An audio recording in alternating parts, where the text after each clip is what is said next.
amigos, bienvenidos a una nueva entrega de Listening Leaders, el espacio en el que invitamos a personas que son inspiradoras y que nos van a enseñar buena parte de lo que han vivido y de los retos que tienen por delante. Este es un espacio que está sponsorizado por la clase business de Air Europa. Espero que lo disfrutes, abróchate los cinturones, que despegamos. Llenamos de contenidos tu vuelo y tú decides disfrutarlos o soñarlos en asientos cama. Te damos acceso directo al pasillo y tú decides máxima privacidad y confort. Llevamos más alto nuestra clase business y tú decides volar con nosotros. O no. Pero un consejo. Decide llegar tan lejos como quieras en la nueva clase business. Air Europa. Tú decides.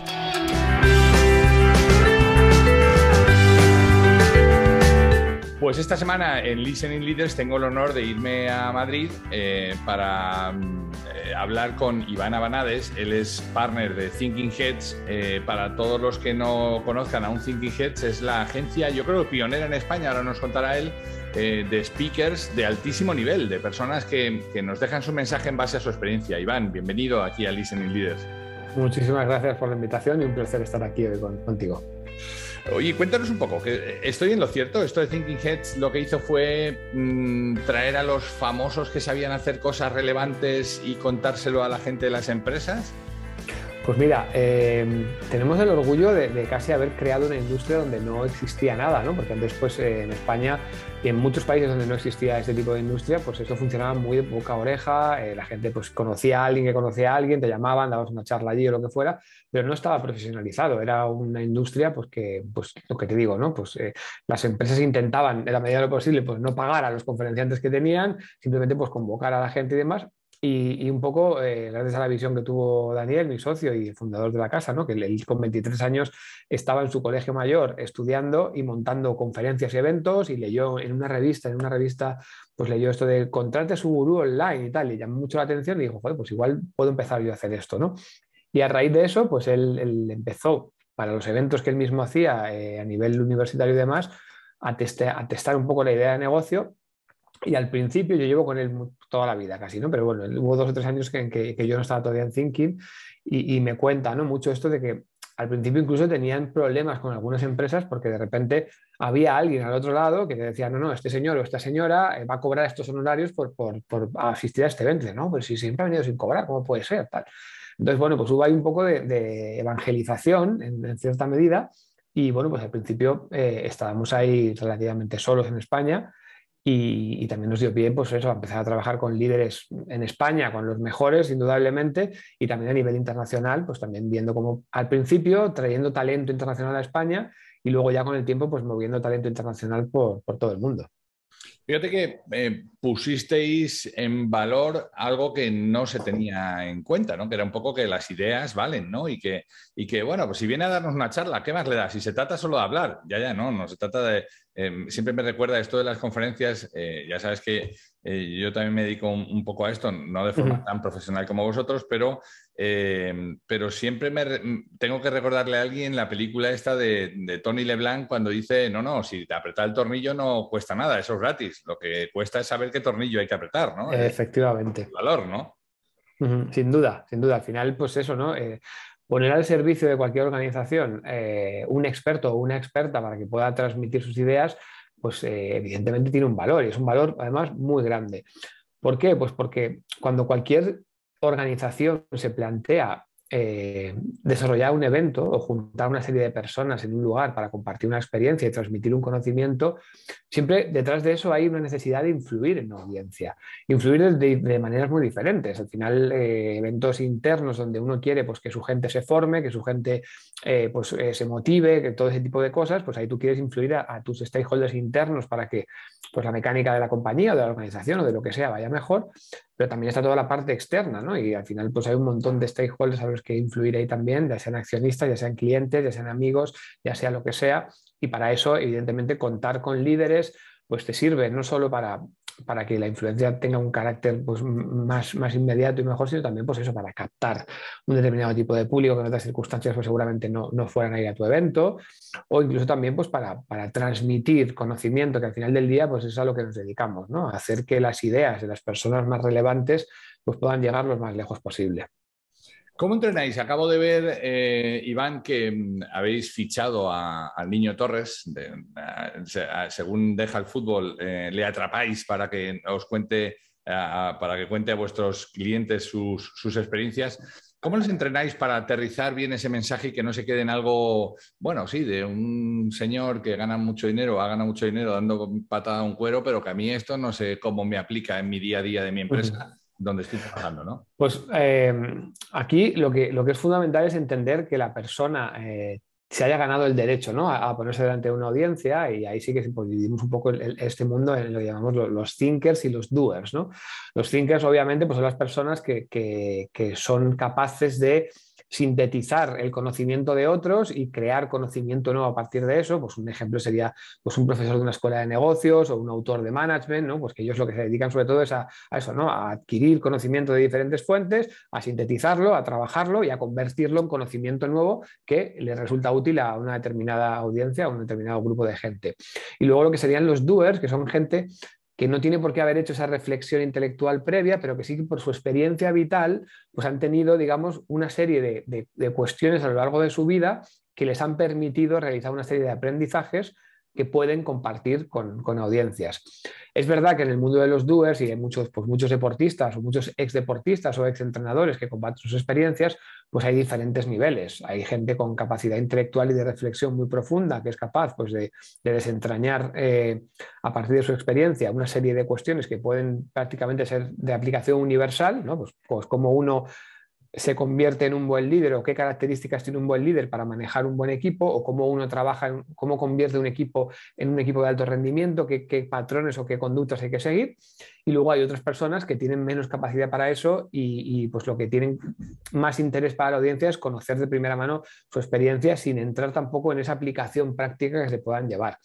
En el caso que nos ponías con el Niño Torres, por ejemplo, pues él desde luego ha sabido destilar qué le hacía único en el mundo del fútbol y fuera del mundo del fútbol, y ha sabido destilar cómo pues, una serie de valores que él ha podido, que hemos podido trabajar conjuntamente. Esa serie de valores le han hecho la persona única que ha sido, el líder en el campo y el líder fuera del campo, porque al final cuando piensas en Fernando Torres, pues piensas en un futbolista que más allá de haber ganado títulos, haber metido goles históricos y haber estado ahí en momentos únicos, pues es una persona que ha destilado también una serie de valores que seguramente todos querríamos para nosotros mismos y para nuestros hijos, ¿no?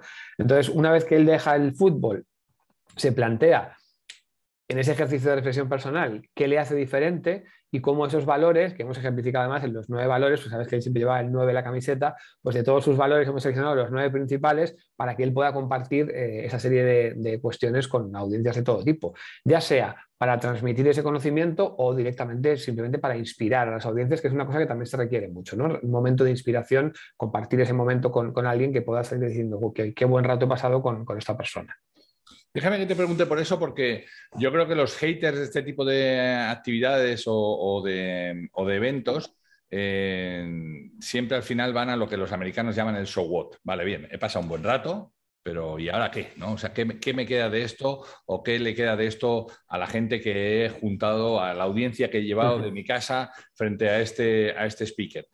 ¿Tenéis alguna manera de medir eso o qué efectos tiene eso en la audiencia? Es muy complicado esto, porque al final es verdad que muchos eventos tienen sus propias encuestas y sacan pues, aprendizajes y demás, pero es muy complicado porque, sobre todo cuando entramos en lo que serían personalidades como muy reconocidas ya o casi famosas, te diría, lo que son celebrities en Estados Unidos, ¿no? En el mercado anglosajón, el valor que aportan o la frontera entre lo que es el entretenimiento y lo que es el conocimiento, en cierta medida es un poco difusa. Entonces, puede ser que una misma audiencia, y te vuelvo al caso que teníamos antes de Fernando Torres, ¿no? Una misma audiencia, haya personas de la audiencia que se vayan inspiradas y que hayan aprendido porque el valor de la empatía o el valor pues de no creerte más que otro, este tipo de cosas, ¿no?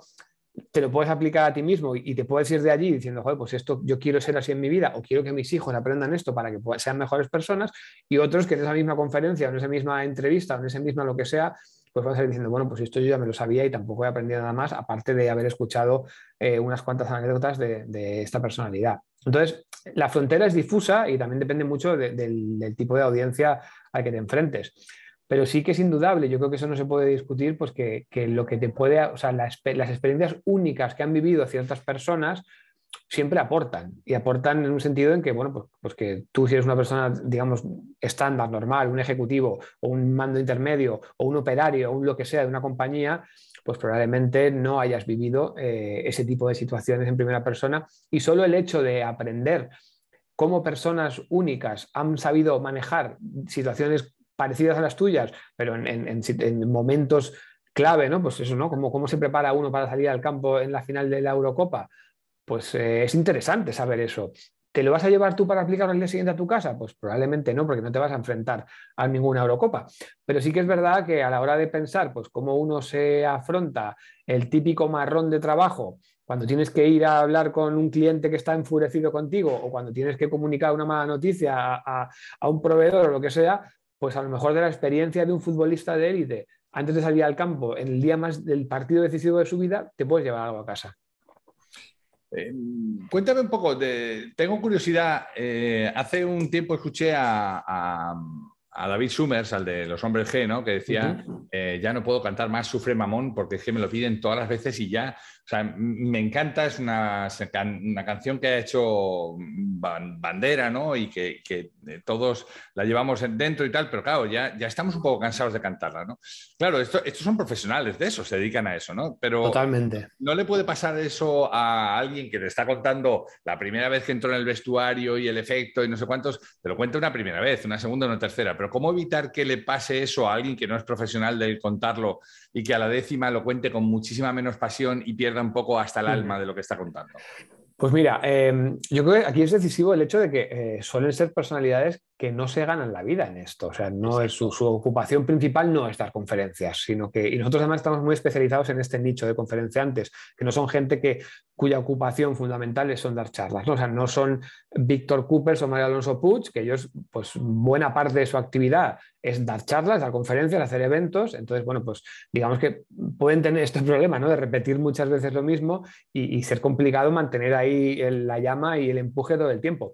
Este otro tipo de perfiles no suelen dar tantas charlas, pero por ejemplo, un caso paradigmático que podríamos encontrar en tu pregunta sería pues Tony Nadal, ¿no? Tony Nadal, que ha tenido pues una carrera brillante entrenando a su sobrino y bueno, pues ha sido un referente internacional y ha dado muchísimas conferencias, muchísimas, te digo cientos de conferencias. Y es verdad que al final lo que te cuenta es más o menos parecido. ¿Por qué? Porque su experiencia vital es la que es. Las anécdotas que le pasaron en Wimbledon antes de que saliera a jugar el quinto set contra Federer, fue esa anécdota y no fue otra. Entonces, pues te la va a contar siempre.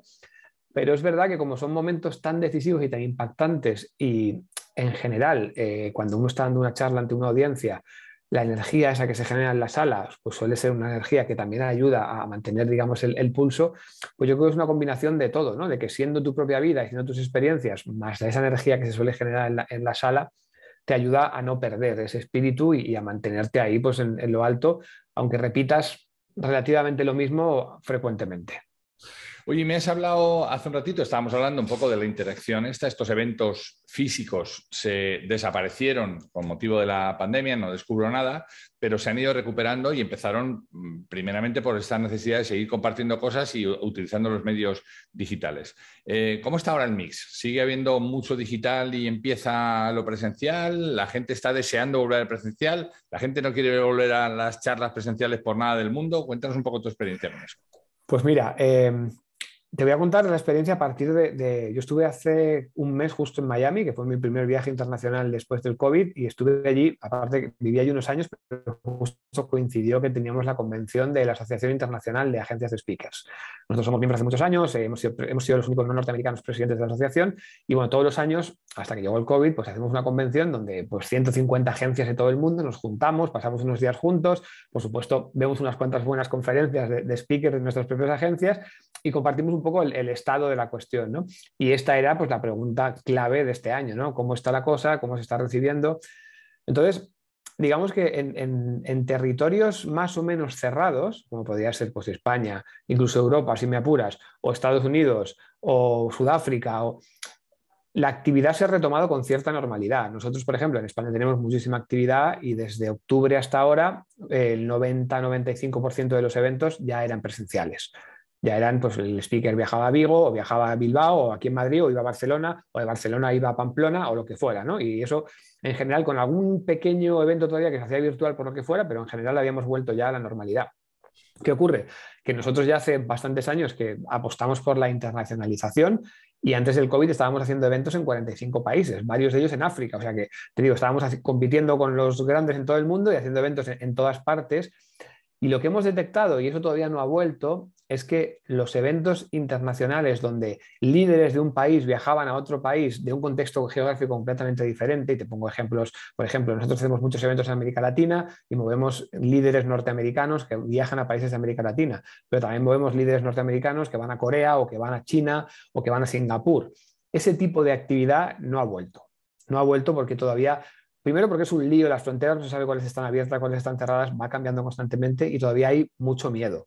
Entonces, lo que serían eventos, digamos, de proximidad, por llamarlos así, están funcionando bien. Mis colegas norteamericanos me decían, pues en Estados Unidos más o menos se está volviendo a la actividad sin mucho problema, pero los viajes internacionales todavía son un poco caóticos y todavía hay cierto miedo, porque sobre todo son inversiones muy fuertes. Para que tú contrates un gurú norteamericano que te vaya a hacer una charla en Singapur y te cueste $150.000 más, te gastes 8 o 10.000 dólares más en viajes y se te caiga todo porque hay que anularlo otra vez, pues es complicado. Entonces, de momento, pues está manteniendo cierta precaución. En ese sentido, ha habido un tipo de eventos que se ha disparado con la pandemia y se ha contado con líderes con los que eran muy difíciles contar antes porque no tenían disponibilidad o porque eran muy costosos, y hemos pasado a que contar con determinadas personalidades para hacer eventos en otra parte del mundo era muy difícil, a gente que ha estado haciendo 3 y 4 eventos diarios desde su casa para todo el mundo, ¿no? Porque eso se ha podido hacer. Pero son perfiles muy vinculados a temas de negocios, ¿no? Un poco lo que hablábamos antes de los thinkers, ¿no? Pues gente, pues los típicos autores bestsellers americanos, tipo pues, Simon Sinek, ese tipo de perfiles que antes era casi imposible tenerlos en eventos porque siempre tenían la agenda copada y porque además pues tienen unos honorarios muy elevados y que ahora pues sin ser baratos, porque no son baratos, pero bueno, sí que permite mucha más flexibilidad. Por contra, los eventos que tienen más que ver con el carácter presencial o con que la persona vaya y que tiene mucho más que ver lo que hay alrededor del evento, ¿no? El hecho casi de tocar a la persona, de sentarla y que la gente casi la pueda tocar, pues eso no ha vuelto ni se le espera. Nosotros hacíamos pues 1 o 2 eventos al mes en China antes de la pandemia y desafortunadamente en China todavía no cogen el teléfono, ¿no? Dice, bueno, ya dentro de 6 meses hablamos, pero eso lo van diciendo recurrentemente, ¿no? Y ahí estamos todavía esperando. Esperamos que todo vuelva, pero de momento ya te digo que es una vuelta parcial. Y dentro de lo virtual no todo funciona. Déjame que te pregunte por eso. Tengo curiosidad por saber este mundo de lo virtual, ¿no? De la efectividad, porque yo que simultaneo también ambas cosas y durante, bueno, pues mira, la última vez que estuve en Barranquilla, estaba en un auditorio de casi 4.000 personas. Fue el evento más grande en el que yo he podido dar una conferencia y de diciembre del 19 hasta marzo pasaron solamente 3 meses, pero el mundo cambió, ¿no? Y yo también me tuve que readaptar a este mundo digital. Sin embargo, creo que la efectividad, y te quiero preguntar por eso, la efectividad no es la misma. Tú tener a Simon Sinek en un salón y el tipo estás llegando y la gente no puede agarrar el teléfono, aunque solo sea por vergüenza torera, para que no le vean mirando el celular, ¿no? En una conferencia de Simon Sinek, y de repente tú le tienes en tu laptop en casa y te está hablando el primo que no sé cuántos y tal. La atención no se pierde, no se diluye mucho el mensaje.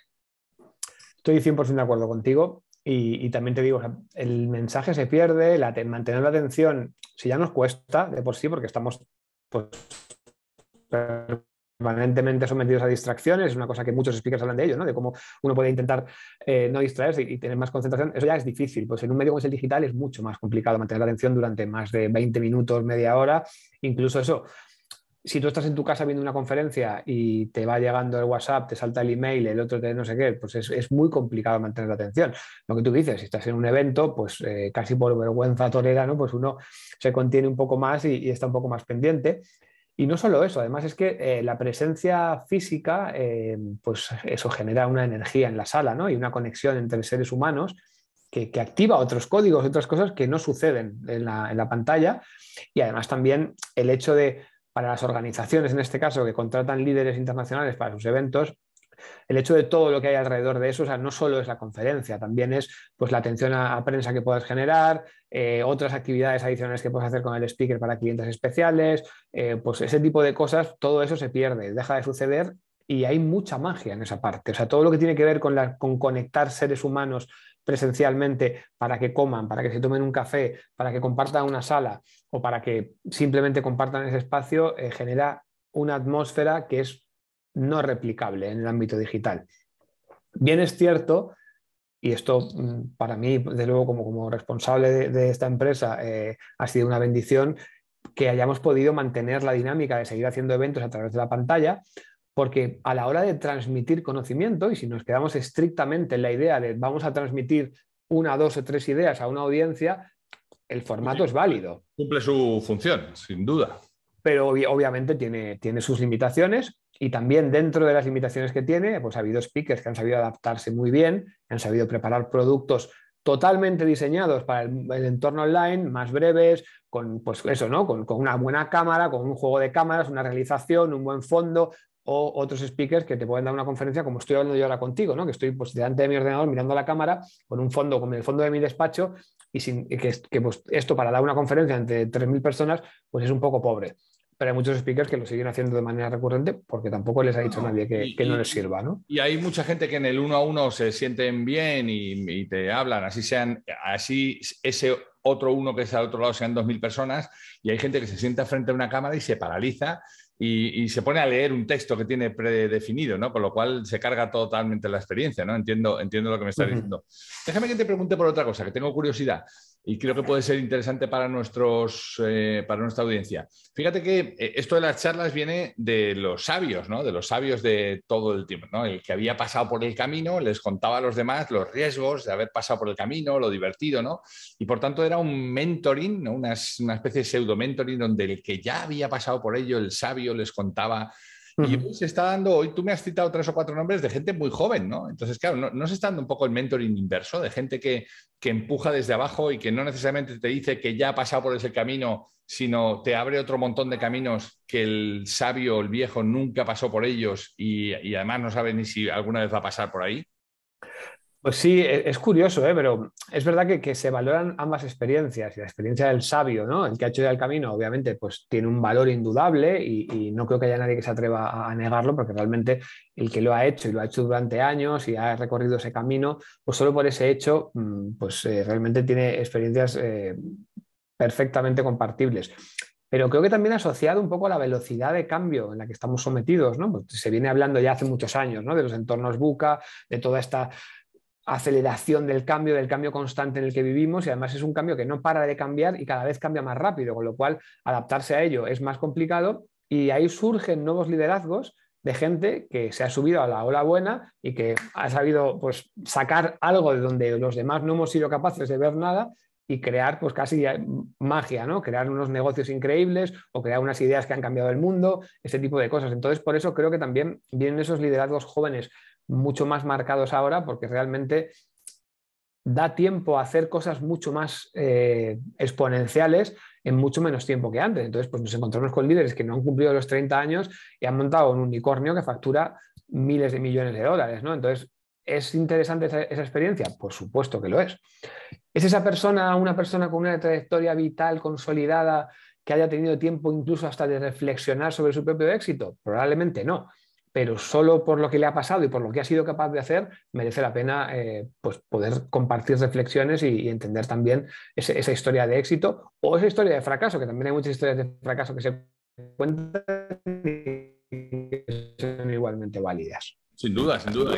Y toda esta tendencia del Fuck Up Day de aquí de Estados Unidos a mí me parece apasionante, ¿no? La regué y el aprendizaje que he obtenido ha sido tan valioso que voy y os lo cuento, ¿no? Oye, déjame hablar un poco del efecto transformador que pueden tener estas conferencias en la forma de liderar de los jefes, ¿no? Porque, y ahora me tengo que ir a mi vida pasada en la escuela de negocios, ¿no? Donde cuando nos sentábamos con clientes y decían, bueno, nosotros ya trajimos aquí a uno que nos lo contó. Bueno, pero eso no transforma, eso entretiene, eso es divertido, eso tiene un efecto mágico, eso hace que la gente se conjure frente a una idea, pero pasado eso es como un poco el soufflé, ¿no? Yo siempre les contábamos, a lo mejor echándonos piedras contra nuestro tejado o contra los profesores estrella que también teníamos, ¿no? Esto es como el soufflé, se infla, pero si tú luego no haces nada más, la capa baja y se perdió el efecto. ¿Cómo hacéis vosotros para que ese recuerdo perviva y esa experiencia sea tan memorable que se siga contando, ¿no? Pues eso es muy complicado, porque te doy la razón al 100%. O sea, el hecho de que tú asistas a una conferencia, por muy evocadora que sea y por muy cambiado que salgas de la conferencia, es muy difícil que el efecto perdure en el tiempo. Entonces, esto es responsabilidad de los que piensan, organizan y preparan este tipo de eventos. Al final, que tú quieras ilustrar a una audiencia sobre un tema particular o que quieras pues impulsar el cambio, que esto sirva como una chispa, ¿no? para impulsar ese cambio, es eso, es un chispazo, es un golpe, es un empujón, es un te tomo la mano y te llevo hacia el terreno que quieres ir, pero es solo ese primer impulso. O sea, nadie puede pretender que con una conferencia alguien vaya a cambiar su vida radicalmente o que vaya a emprender un camino de cambio si no hace un montón de cosas después que eso. ¿Quiere decir que no sirve para nada? Ni mucho menos, porque justamente puede ser ese chispazo que es el que nos falta, ¿no? Y es que y hay mucha gente, ¿no? Que de hecho, pues con muchos de los líderes que trabajamos, a veces te cuentan estas cosas, ¿no? Es que me ha llamado no sé quién y me ha dicho que después de mi charla de aquel día no sé cuál, cambió su vida, dejó el trabajo, montó una empresa, no sé qué, no, como que, y realmente cambian vidas y cambian cosas. Pero eso solo sucede si después se dan una serie de pasos posteriores. A nivel individual, si a mí una idea me llama mucho la atención y quiero hacer eso con mi vida, y a nivel organizacional, en la medida en que las organizaciones que contratan un talento para motivar, para entretener, para informar, para lo que sea, después proveen de las herramientas y de las oportunidades necesarias a su gente para que ese camino siga construyéndose. Déjame que te pregunte ahora sobre todas estas personas que están queriéndose meter de algún modo en este circuito de las conferencias, ¿no? Y que piensan, bueno, si total, pues igual que se lo cuento en un bar a un amigo, pues se lo cuento a un montón de gente, ¿no? O sea, ¿cuánto de preparación, ¿no? ¿Cuánto de... me gusta lo de la inspiración? El éxito en Estados Unidos es un 2% de inspiración y un 98% de expiración, ¿no? O de exudación, ¿no? De trabajar las cosas. ¿Cuánto se tiene que preparar un speaker para ser el fucking amo ahí arriba? Pues mira, esto no es un mundo diferente del resto de los mundos. Al final, pues en cualquier entorno corporativo o incluso en cualquier actividad humana, pues hay gente que es capaz de destacar por encima de los demás sin un esfuerzo aparente muy profundo, por lo que sea, ¿eh? Y luego pues puede resultar que sea un bluff o que se quede un poco en agua de borrajas, ¿no?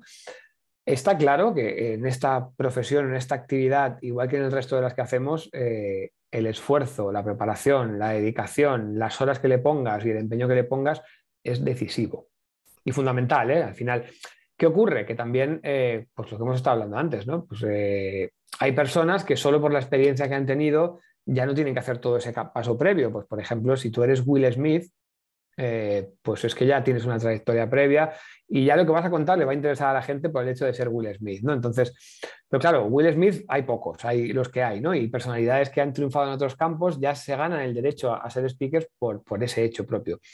Es verdad que a raíz del movimiento TED, en los últimos 10 años, en los últimos 5 incluso te diría, ha habido una explosión de personas que son conferenciantes, que dicen que quieren ser conferenciantes, o que dicen que son conferenciantes, o que quieren llegar a ser conferenciantes, pero o sea, brutal.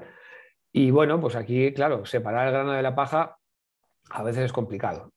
Porque currículums bonitos tiene mucha gente, porque capacidad de comunicación también tiene mucha gente, pero luego después, pues eso, ¿no? Gente que realmente impacte a la audiencia, que te lo tome en serio, que tenga una preparación solvente y demás, pues no hay tanta.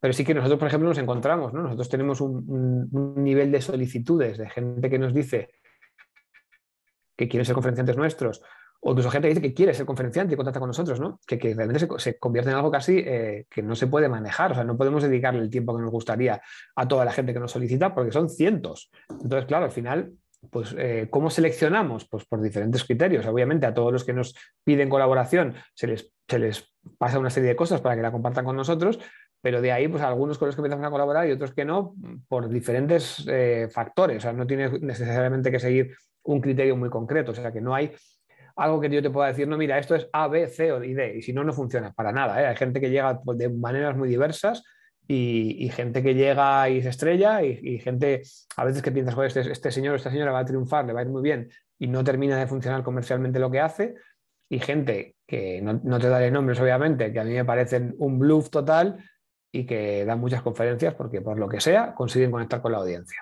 Y que ganan bien, sí, sin duda. Yo coincido contigo, ¿eh? Yo creo que tiene que haber ese mix de, por un lado, una historia inspiradora, algo que contar, algo que enganche con la audiencia, algo que enamore a quien le está escuchando, y por otro lado, esta capacidad para compartir, ¿no? Y fíjate que ahora estaba leyendo sobre Howard Gardner estos días, ¿no? Y las inteligencias nuevas que está sacando o que están trabajando en ellas para publicarla con su teoría de las inteligencias múltiples, y una de ellas hace referencia a esto, ¿no? A la capacidad de transmitir, que no todo el mundo la tiene. Hay gente buenísima, pero no tiene la capacidad de ponerse a un turno de auditorio y contar, aunque sea ideas complejas, y hacerlas sencillas y que lleguen, ¿no? Sí, y luego hay gente, pues eso, algunos casos conozco, ¿no? De gente que tiene una capacidad casi de encantador de serpientes, de transmitir ideas, conocimiento y todo. Está contando. Pero que sí. Bueno, o que incluso te están contando que el mundo es A y que luego sabes que su vida privada son todo lo contrario, ¿no? Pero bueno, pues al final este tipo de cosas, como en todas las profesiones y como en todas las partes, de todo hay, ¿no? Y bueno, pues al final también es una actividad que, como todas las actividades profesionales, la regula el mercado, y es el mercado el que dice quién triunfa y quién no triunfa, y bueno, pues son diferentes factores. Pero es indudable que la gente que realmente se consolida con los años es gente que le dedica tiempo, que le dedica cariño, que le dedica esfuerzo y que además tiene pues ciertas cualidades, que trabaja y que entrena, porque esto no hace falta que uno nazca con el don, que esto se trabaja y se entrena. Y bueno, pues con toda una serie de cosas uno puede llegar lejos en este mundo. Sin duda. Iván Abanades, no te quiero robar más tiempo, partner de Thinking Heads. Muchas gracias por haber estado con nosotros aquí en Listening Leaders. Gracias por tu testimonio, por recuperar la confianza en que vamos a volver otra vez a lo presencial y nos vamos a seguir abrazando y achuchando y conociendo a los speakers y pudiéndolos dar la mano y que nos firme el libreto. Te agradezco mucho que hayas estado aquí y nada, que la conversación continúe y que haya muchos éxitos para Thinking Heads. Raúl, pues muchísimas gracias por la invitación, ha sido un placer conversar contigo. Podríamos seguir conversando mucho más tiempo, pero bueno, la verdad que ha sido todo un honor la invitación, te agradezco mucho y nada, a tu disposición para lo que puedas necesitar. Muchísimas gracias. Un abrazo. Pues hemos llegado al fin de nuestra entrega. Esperamos que haya sido interesante para ti. Si quieres saber más de lo que hacemos, escuchar entregas anteriores o leer las entradas del blog, no dejes de entrar en depersonas.com. Nuestra promesa de valor es ayudar a las empresas en sus procesos de cambio con quienes los hacen posible, que no son otros que las personas. Te esperamos en la siguiente entrega en De Persona Radio. Hasta entonces.